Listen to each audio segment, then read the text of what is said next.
In 2008, a video game was released that changed the history of gaming forever. No, not that. Not that either. Not you, even though you are goated. I'm of course referring to Spore, a game that lets you play God, essentially, and make your own species that experiences different stages of evolution, from a tiny cell swimming on a planet to sentient beings that traverse the galaxy. Despite how interesting of a premise this is, this game actually had some issues and controversies surrounding it, but is now considered a cult classic by many. I've played Spore myself a few years ago, but I never actually completed it, so I wanted to give it another chance, go through each of the life stages, while simultaneously looking into the history of Spore to see what exactly went wrong and if it deserved the flack it got, as well as sharing my own thoughts along the way, of course. But first, let's get some background info. So this game, as I mentioned earlier, is a life simulation God game developed by the studio Maxis. Will Wright, one of the studio's founders, was the main designer for Spore and is the same person who designed lots of other iconic simulation games, like SimCity, SimAnt, and most notably the first two Sims games, which would go on to become one of the most popular game franchises of all time. It's got a special place for me. The Sims 3 is still my most played game on Steam. I was borderline addicted to it at one point. Simulation games seem to be the studio's bread and butter, so let's see how exactly they tackle the huge concept of evolution and dive right into the primordial soup. When you launch the game, the first thing you see is a huge spiral galaxy, with planets that are used to represent your saved games. Or I guess they're stars, actually, or maybe they are planets. Anyway, our story begins on Milktopia. The first stage of the game is the cell stage, where you play as a little aquatic critter before growing some legs. So allow me to introduce the aptly named Milkians, the new cell on the block. I decided to make them an herbivore, which means they need to eat the underwater plants to grow big and strong.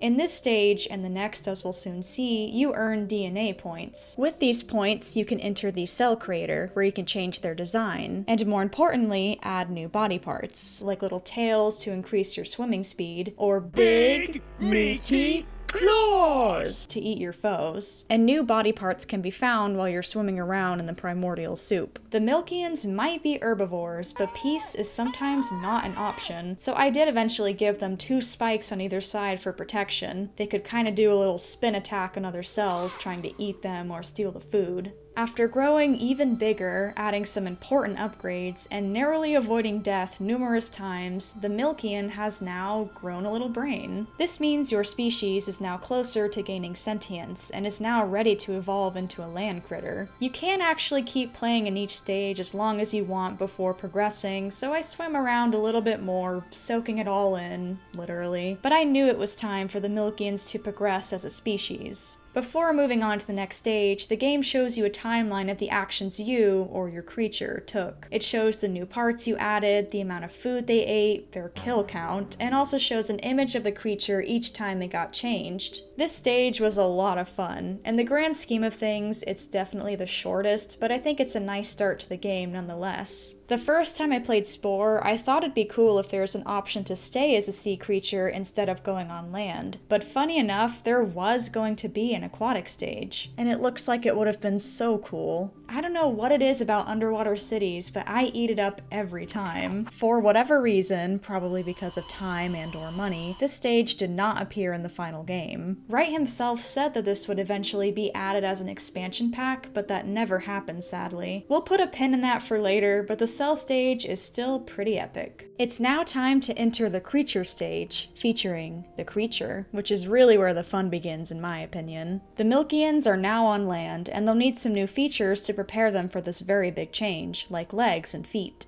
The creature creator is much more in-depth than the cell one, now allowing you to stretch and shape the species to your heart's desire. You can even take creature designs out for a test drive to see how they look and move, which is really useful. The Milkians were pink at first, but I got the idea to try making the Halo rats. Keyword here is try, but you see the vision. I even used a spike to make a little tail. I do think they're kinda cute though, but not the babies as much. The goal has shifted a bit in the creature stage. You still earn DNA points and find body parts, but now you have to interact with other species on land by making them your allies or making them go extinct. Other creatures have their own nest, and you can walk right up to them and attempt to socialize or attack them by selecting your stance. Since the Milkians are herbivores, I figured figured it makes sense to befriend as many as I can, especially since you can eventually have up to 3 allies as followers. To ally with another species, you basically just mimic what they do, by singing, dancing, charming, or striking a little pose until they're impressed. Some creatures you stumble across cannot be allied with. They jump at me! They jump at me! And you can immediately tell by them having those angry faces next to their names. They'll just attack you on sight, so it's fight or flight in those situations. I would have never left the primordial soup if I knew it'd be like this. The Milkians made allies with lots of neighboring species, proving to be a peaceful bunch, unless provoked of course. Like how I came back to the nest and found a random dead animal just laying near it. Throughout the stage, the brain and body of the Milkians grew, and with that came upgrades, people upgrades. For a while I tried my best to keep them rat-like. I even used the mole rat mouth and added little ears, but I really wanted to level up their social skills, so I did the unthinkable and gave them arms. I guess they're not exactly rats anymore, just gray little abominations. I eventually even gave them wings, cause you know what, why not at this point? After making allies, migrating the nest a few times, recruiting other species to follow me around, and making 2 different species go extinct, they started it, the Milkians now have a big enough brain to evolve even further. The creature stage was a whole lot of fun in my opinion, a huge step up from the cell stage, which I'm sure is on purpose. I had lots of fun waddling around and trying to impress as many other species as I could, while also trying to avoid the angry ones as much as possible. I liked that you had different social and combat skills that could be improved by using different body parts for your creature. There's plenty of wacky species to encounter, Bean is peak creature design, and you may even catch a glimpse of them getting abducted. Interesting. But of course, the creature creator is the highlight here. As much fun as I had, and as much turmoil as the Milkians endured, it's now time to move on to the tribal stage.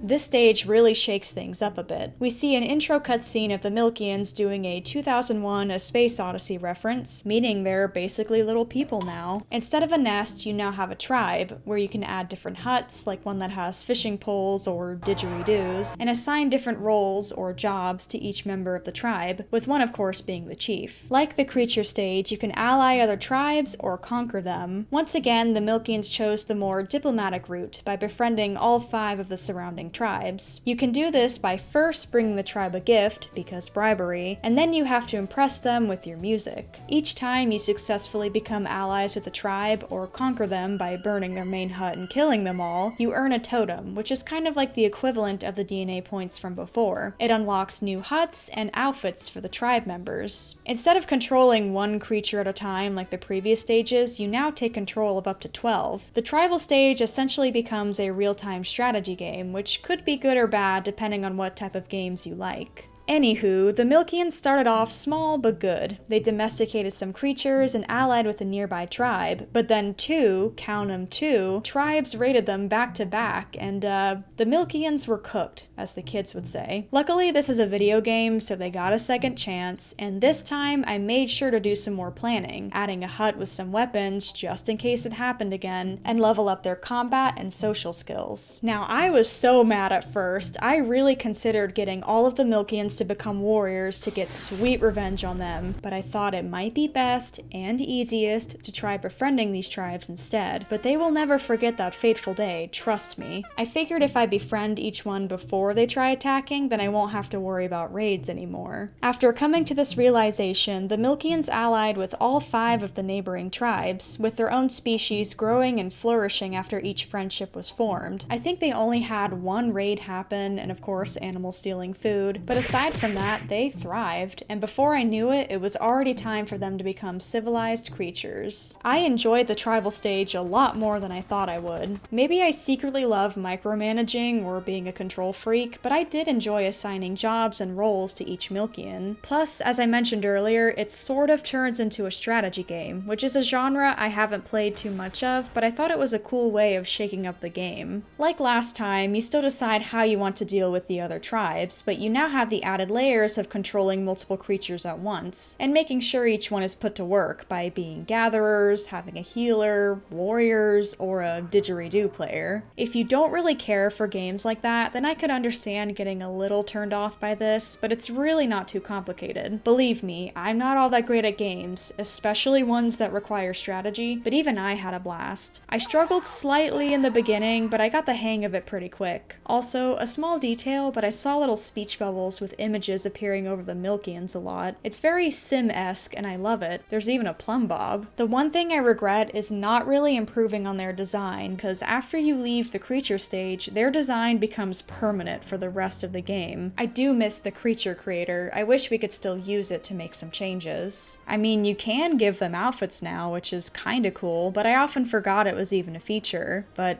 oh well, I guess. This is just how they're gonna look until the end of the game. I love my Milkians, but they are little freaks of nature. The next stage of Spore is the Civilization stage. This and the final one are completely new to me. In my first playthrough, I made it to the tribal stage, then I kinda just stopped playing. Maybe the strategy mechanics kinda scared me off, I don't really remember honestly, but I was really excited to see what this stage has to offer. Per usual, you look through a timeline showing your species' previous actions, seeing which specialty they will have in this stage. Since the Milkians were friendly and social toward other tribes, they are now on the religious path. I guess that makes sense. The other two options are military and economy, which are the results of more aggressive or industrious tribes, respectively. And I hadn't mentioned this earlier, but each path also gives benefits for the other stages. Like I had a rain dance in the previous stage that I never really used, but I should have, or a gracious greeting toward other races that'll come in handy later. The first order of business in this stage is to establish the very first city of your species by building a city hall and a vehicle. The city hall allows you to open the city planner where, similarly to the tribal planner, you can place other buildings, decorations, turrets, and more vehicles. I even made my very own city anthem. I was cooking up some beats in there.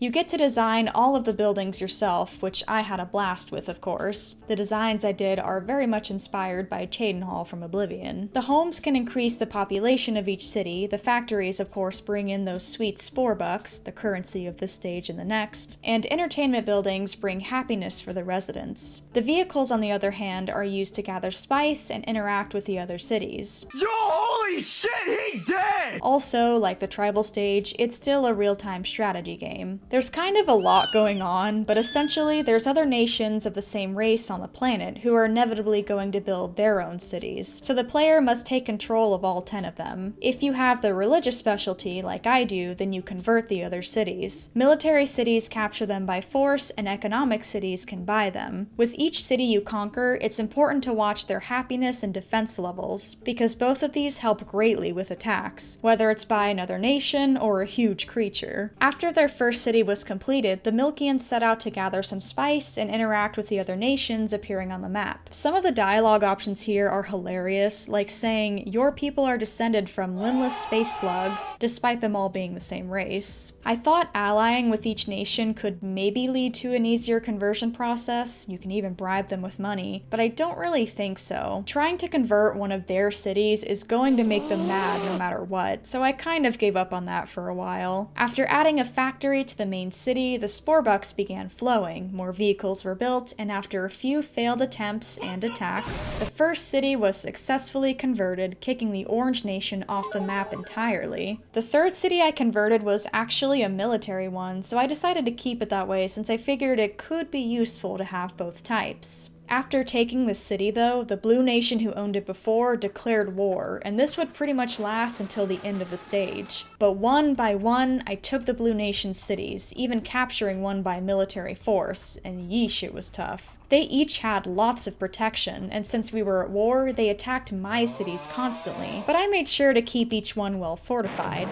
Plus, I was soon able to unleash the ultimate weapon, the Black Cloud. This would shut down any turrets and entertainment buildings within a city, making it much easier for me to swoop in and take them down.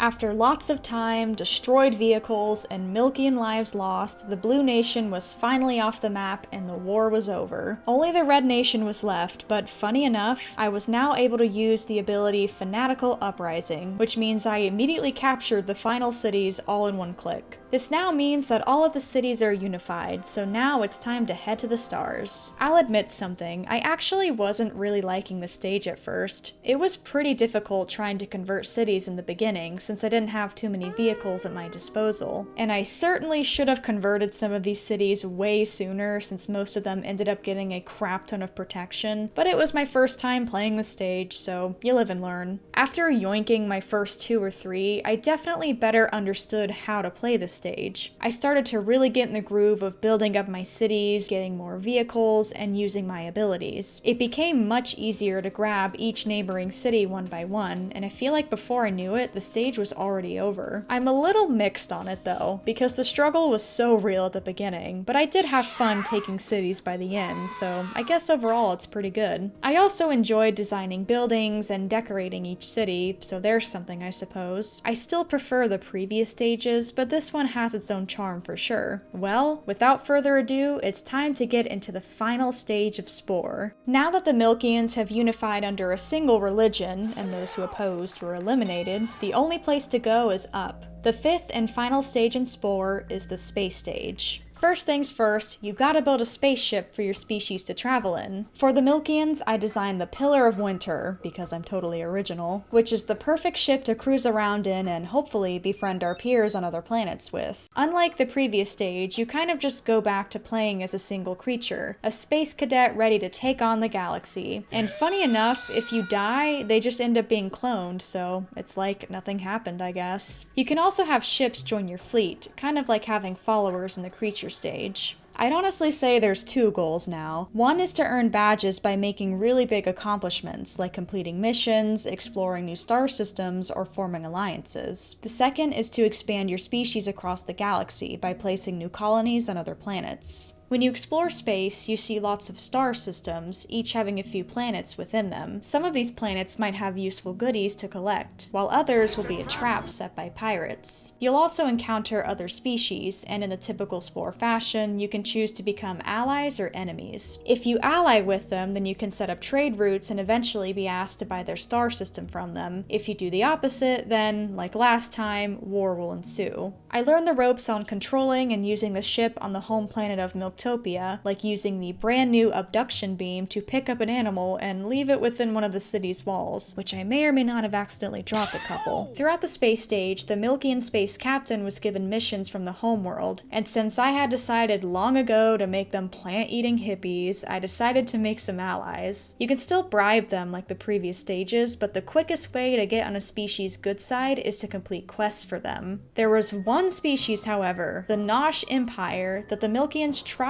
being nice to, but they kept demanding Spore bucks. And frankly, I just refused to pay them. If it's war they want, then it's war they shall get. Despite that, the Milkians made some colonies in other star systems, lots of allies were made, trade routes were formed, and an attack on the home planet was dealt with swiftly. It's safe to say that the Milkians were flourishing in their new age of space exploration. So, space stage review time. I don't know if this is a hot take, but I found this stage to be really repetitive and slightly boring. You need to leave! Like I said earlier, in order to really make allies, you have to do quests. But these aren't some super epic space battles or anything like that. You're usually given fetch quests. Go to this planet, scan the life forms, pick up this animal, go to 3 different planets and find an artifact over and over again. Alright, I get it! Okay, it's really not that bad, but it just gets boring after doing it a million times. Though you do sometimes kill infected citizens or animals, which is kind of funny. I see you, Zap. Sometimes you can help them fight off enemies, which is certainly more compelling than these quests, but that didn't happen too often in my playthrough. Now this is all just my own opinion and experience though. I'm obviously playing in a much more diplomatic way. Maybe if you did the complete opposite and just go around attacking everyone, it makes it more interesting. I have no clue. However, the stage does have a few cool elements. For one, when you communicate with your species, it just straight up sounds Simlish. The map, which you use to travel to different star systems and communicate with other species, is pretty well done. It reminds me a lot of the map in Mass Effect, even down to moving your ship around, clicking on different systems, and having it zoom in to show a few planets. But Spores does have the benefit of being in 3D, which I was not expecting. Plus, I think the music here is adaptive. When you zoom out all the way, it sounds like the music really swells.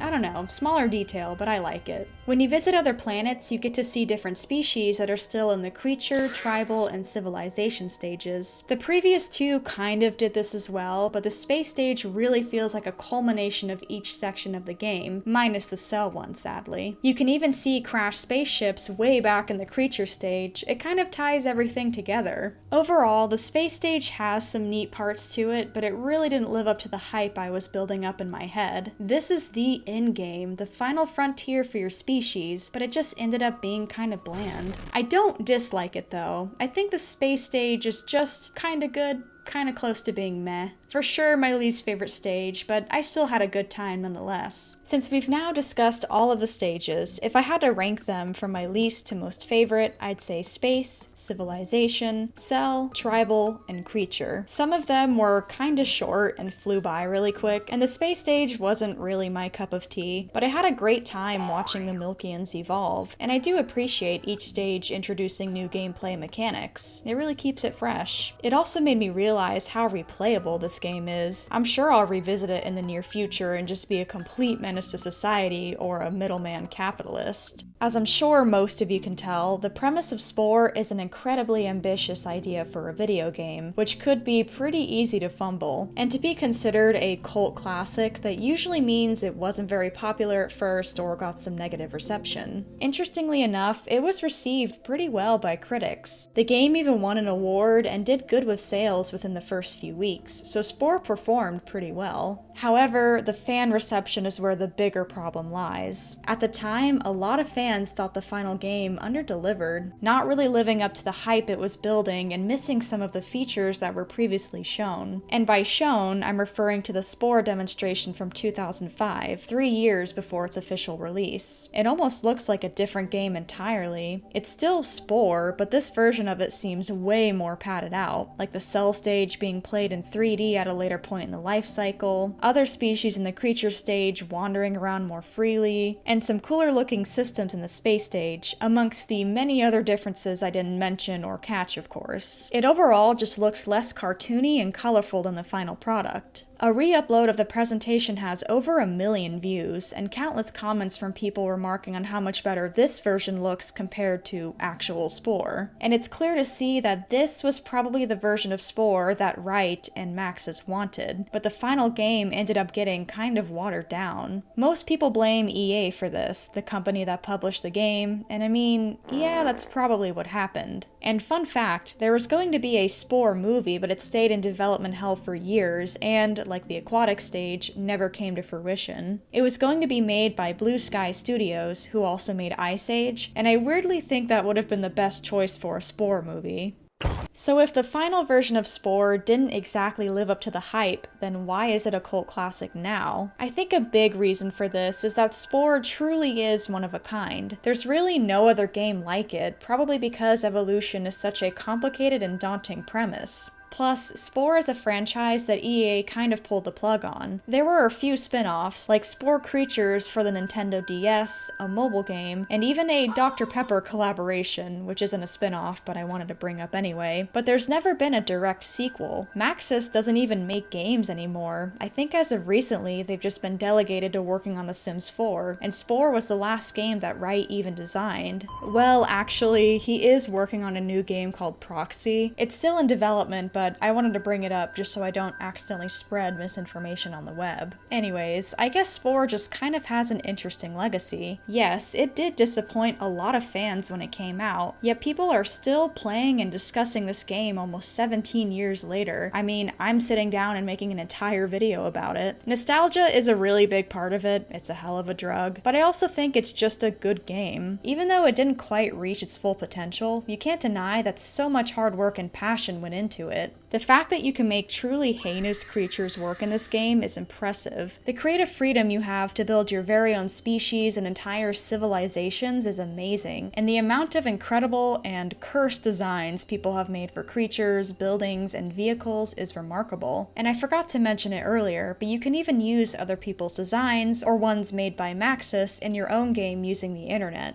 Any game that inspires so much creativity automatically gets brownie points from me. It also says a lot that people still want Spore 2, or some kind of revival after all these years. I wouldn't be opposed to a Spore sequel. It could be really cool given how far video games have come, but I'm sure EA would want to get their grubby little hands all over it. Just look at the current state of the Sims franchise. Do we really want this company trying to make a Spore sequel? Maybe if they had the original creators return, or maybe a spiritual successor from a different studio, then it'd be a different story. I think I've done enough yapping now. I don't have any nostalgia for this game, and I had no clue of its history, so maybe my opinion doesn't mean all that much. But Spore is just a solid, good game. I'm really glad I decided to revisit it and finally play through each of the stages. My designs were not good in the slightest, but it does feel like you can make just about anything in this game, not to mention all the little choices you can make for your creatures and how it overall impacts the other stages. It gives me a similar feeling to when I played Minecraft as a kid years ago, and that's a high I've been trying to chase for a long time. Although I typically play role-playing games or ones with a more narrative story, I think it's also good to sometimes let the player have creative control over their game like this.